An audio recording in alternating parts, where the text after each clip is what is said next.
Kapag sinabing ang eskwelahan ang pangalawa ng tahanan ng ating mga mag-aaral, hindi lang yon kasabihan para sa magkapatid na Alexis at AJ. Ito ang Hinabuyan Elementary School sa Dagami, Leyte. Dito pumapasok ang grade 3 student na si Alexis, 11 taong gulang. Sa kanilang flag ceremony, agaw pansin si Alexis na sa ilalim ng tirik na araw, karga-karga ang 4 na taong gulang niyang kapatid na si AJ, kahit pa 15 kilos ang bigat nito. Ang magkapatid na Alexis at AJ ang isa sa mga post ngayon online na paulit-ulit na tinatag ang aming programa. Marami kasi ang naantig kung paanong akay-akay ni Alexis sa eskwelahan ang kanyang kapatid na si AJ na hirap magsalita at hindi rin makatayo. Yun nga lang, dahil walang pampa-check up, hindi rin nila alam kung anong tunay na karamdaman ni AJ.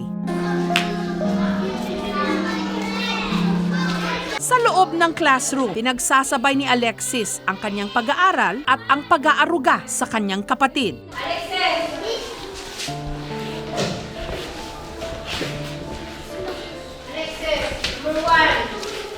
Basahan, anin, iturahan, baton ha.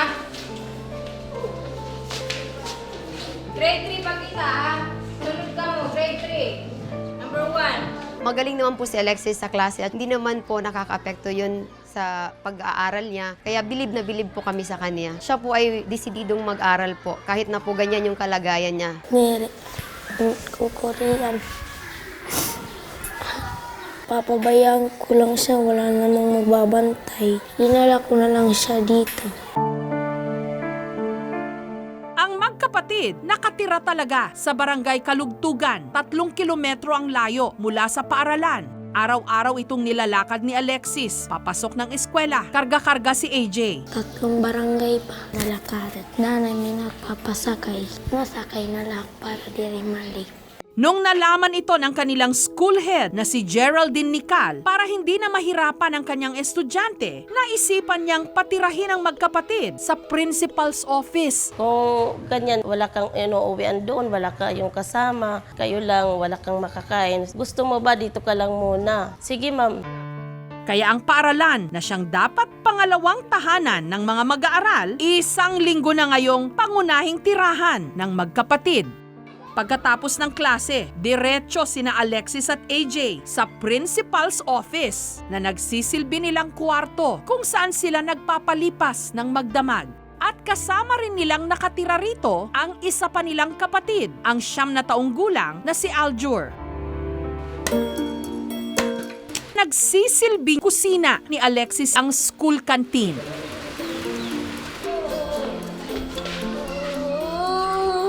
Para makakain ng maayos si AJ, kinakalong siya ni Alexis.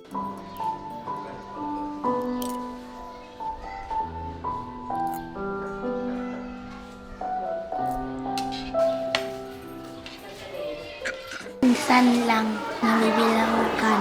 Paano mo siya pinapainom? Ganito.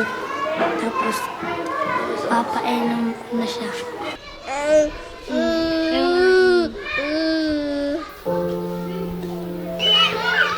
Tuwing break time, kinakamusta ng mga teacher ang mga espesyal nilang estudyante. Pag-uwian na, naiiwan sila sa eskwela. Sa labas ng principal's office, naglalaba si Alexis. Di ko man yan papabayaan. Adilay at akong di ko yan papasagnan. Ibiling ko, napalit lang, nagtutok. Naglalaba yung damit niya. Magpapaligo. Hindi ko mahal ko si AJ.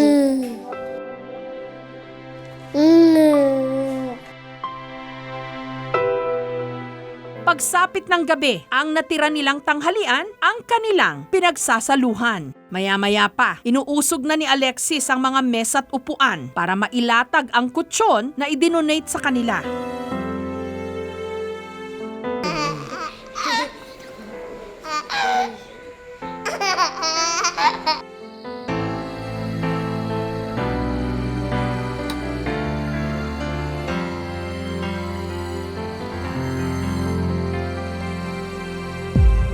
Marahil nagtataka kayo, nasaan na ba ang mga magulang ng mga bata? Ang kanilang ama, iniwan daw sila 7 taon na ang nakararaan. Habang ang kanila namang nanay Luna, mahigit 5 buwan nang lumuwas sa Maynila para doon magtrabaho nang sa gayon may maipadalang pantustos sa kanila. Kasakasama raw ng kanilang ina ang 2 pang nakababatang kapatid ni Alexis, sina Ayan at Aldrich. Trabaho ay mama, sa Maynila. Nanay Lea nang papadara kay waray ko niya kwarta. Mauli ko niya pag makaipon daw siya. Inihabili naman daw sila ng kanilang nanay Luna sa kanilang stepfather. Pero di umano, sinasaktan sila nito. Kaya ang magkakapatid, pinili na lang lumayo. Sana lang natitira sa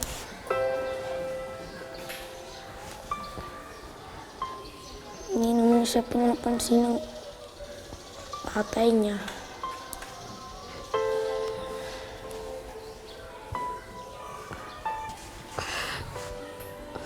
Yun, inibigyan kami ni Ma'am ng panggastos. Mula noon, si Alexis na ang nagsisilbing ama't ina ng kanyang mga kapatid, lalo na kay AJ. Huli na, para yan. Bantay ka kang baby. I love you. Salamat. Yakin pada ako.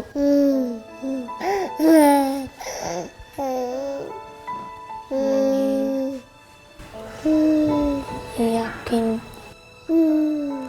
Alagaan. Kailan mga alagahan si AJ? Hanggang tumanda na ako. Hindi ko iwan si AJ. Hinanap namin ang ina ng mga bata sa Caloocan kung saan kasalukuyan siyang namamasukan bilang kasambahay. Nabiling ko kasi sa kanya, Alexis, tingnan mo si AJ. Kumbaga kahit anong mangyari, wag mong hiwalay si AJ sa'yo. Kasi hindi ko alam kung saan nagpupunta yung papa mo, baka iiwan kayo. Yun na nga yung nangyari, iniwan-iwan sila. Wala raw magawa si Luna kundi magtiis para meron siyang maipadalang pera sa kanyang mga anak. Sumusubo ka ng pagkain, hindi mo masubo kasi iniisip mo yung mga anak mo eh. Okay lang dito yung anak ko na nasuportahan ko, paano na yung nasa probinsya. Kaya ultimong piso-piso iniipon ko yan, kahit yung pamasahe na excess, iniipon ko yan para lang makabuha ko ng 100 para mapadala ko sa kanila kahit 300, 400. Hindi naman ako naglalaro dito, nagtrabaho naman ako. Talagang balak kong umuwi, intayin mo, susurpresahin ko lang kayong uuwi. Kaya laking pasasalamat ni Luna nung nag-viral ang post tungkol sa kanyang mga anak dahil may nagpadala ng tulong sa eskwelahan para sagutin na ang pag-uwi nilang mag-iina.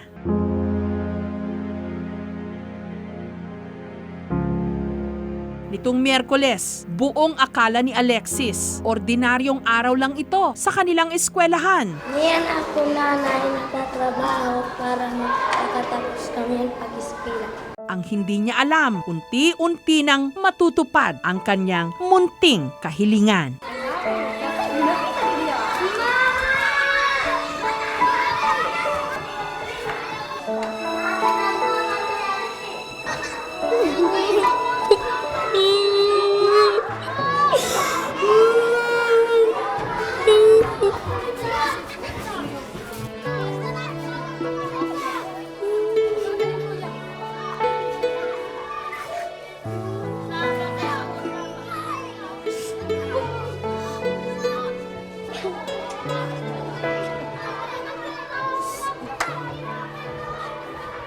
Ding, Mama Ding!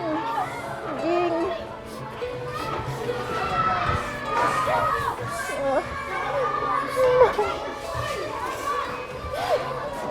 Mama! Huh? Uy! Mama, oh Mama! Mama, dito na si Mama Ding!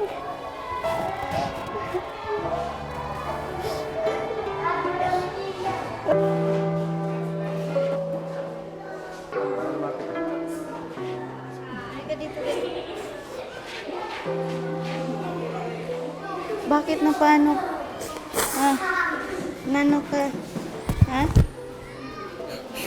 Ito na umiyak. na umiyak. Ano ka? Ha?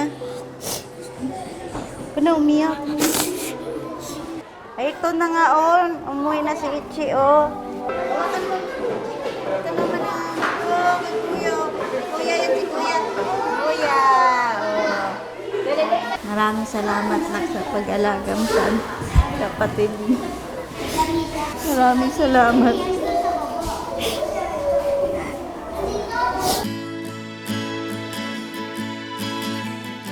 May munti rin kaming sorpresa para sa mag-iina. Masaya po. Itinda kami. Sari-sari. Maraming salamat po sa inyo. Tutulong niyo sa amin. Hindi dahil sa inyo hindi ako nakakauwi. Sa inyo din maraming salamat. Ang pamalaan ng Dagami ay gustong tumulong sa'yo, financial o medical man, para kay AJ at sa yung mga anak kong kakailangan. Nalaman namin na meron din gustong mag-donate sa inyo ng lote kung saan gusto nyo magtayo ng bahay. Wow. Maraming Okay. salamat. Masayang masaya. Hindi na kami magkahiwalay. Kahit sila alagaan ko. Parang hindi na kami maghiwalay. Pinasalamatan ni Luna ang mga guro na kumupkop sa kanyang mga anak. Dahil hindi pa napapatignan sa doktor si AJ, sinamahan sila ng aming team sa isang pediatrician. Pasok siya sa cerebral palsy kasi nga may problema sa kanyang muscle tone and posture. So, kailangan niya ng physical therapy. Kailangan din nating masilip yung hitsura ng brain niya ngayon. Kung ang dahilan ng kanyang cerebral palsy ay dahil nga lang ba doon sa nakulangan ng oxygen yung brain niya or may iba pang dahilan. May nanay, may tatay, may bubong na masisilungan. Ito ang konsepto ng pamilya para sa maraming bata. Pero hindi lahat ganito ang nakagisnan. Mabuti na lang at may mga nagmamalasakit, may pumupuno sa anumang pagkukulang.